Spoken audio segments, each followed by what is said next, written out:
వాళ్ళు అలాంటప్పుడు ఇంకా మళ్ళీ గవర్నమెంట్ ఎలా వస్తుంది? కానీ జగన్ గారు మాత్రం 175 అంటున్నారు కదా. రాదండి, టీడీపీకి వస్తుంది 175 to 175 అంతే. అలాగే టీడీపీ జనసేన పొత్తు పెట్టుకున్నారు కదా, సో దాని గురించి ఏమంటారు? పొత్తు పెట్టుకోవడం మంచిదే కదండి, ఎందుకంటే ఓట్లు చీలుతాయి కదా, నాయుడు ఓట్లు అనేవి. దానివల్ల టీడీపీకి బలమే, జనసేన ఉండటం వల్ల నష్టమేం లేదు.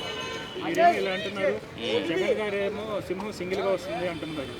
చూస్తాం, ఒక 3 monthsలో సింహం సింగిల్గా వస్తుందో వెనక దారి నుంచి వెళ్ళిపోతుంది, చూద్దాం. అలాగే జగన్ గారికి చంద్రబాబు నాయుడు గారికి ఇద్దరి మధ్య తేడా ఏంటంటారు? టెక్నాలజీ కదండి, ఉద్యోగాలు కల్పించడంలో కానీ, కంపెనీలు తీసుకురావడంలో కానీ, ఆయన ఏంది పథకాలు పెట్టుకొని ఆ పథకాలే నవరత్నాలనే చూపిస్తున్నాడు. కానీ డెవలప్మెంట్ ఎక్కడ జరుగుతుందని డెవలప్మెంట్ అసలు లేదు కదా ఆంధ్రప్రదేశ్లో. అక్కడ పనులు లేక మొత్తం హైదరాబాద్ వచ్చారు వలసగా అందరూ, కార్మికులు అందరూ. అక్కడ ఏం పనులు దొరుకుతున్నాయి? అక్కడ ఆయన ఇచ్చారు నవరత్నాలు తీసుకొని జనాలు కూర్చుంటున్నారు, తింటున్నారు అంతే.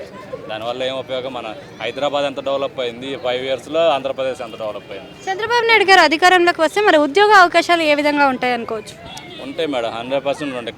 కొత్త కంపెనీలు వస్తే ఆటోమేటిక్ ఉద్యోగాలు ఉంటాయి కదా, ఆటోమేటిక్ ఉద్యోగం దొరుకుతుంది. సో చాలా మంది విద్యార్థులు వలస వెళ్ళడం జరుగుతుంది, మరి వలస ఏ విధంగా ఆగుతుంది అనుకోవచ్చు? నిజంగా స్టార్ట్ అయితే ఒక్కసారిగా ఆడైతే మేడం, ఇప్పుడు గవర్నమెంట్ వచ్చినాక ఆటోమేటిక్గా అవుతుంది. సో జనసేన అండ్ మన టీడీపీ పొత్తులో వస్తుంది కదా, అలా పొత్తులో రావడం వల్ల మరి పవన్ కళ్యాణ్ గారికి ఏదైనా పదవి ఇచ్చే అవకాశం ఉందో, ఇస్తే ఏ పదవి ఇస్తారు? నెక్స్ట్ కేటగిరీ ఇస్తారు, సీఎం తర్వాత సీటు 100%. అలాగే నారా లోకేష్ గారి యోగాల యాత్ర, అలాగే పవన్ కళ్యాణ్ వార యాత్ర ఎలాంటి ప్రభావం చూపించబోతున్నారు ఎలక్షన్స్? బెస్ట్గానే ఉంది కదండి, పాదయాత్ర ఇవన్నీ, దానివల్ల చాలా బెనిఫిట్ ఉంది. కానీ పవన్ కళ్యాణ్ గారు ఎప్పుడైతే చంద్రబాబు నాయుడుతో కలిసారో అప్పటి నుంచి ప్యాకేజ్ స్టార్ అంటున్నారు కదా. అలా ఏముందండి, అందరూ అంటానే ఉంటారు, మీడియా వాళ్ళు అందరూ, అవన్నీ పట్టించుకోకూడదు.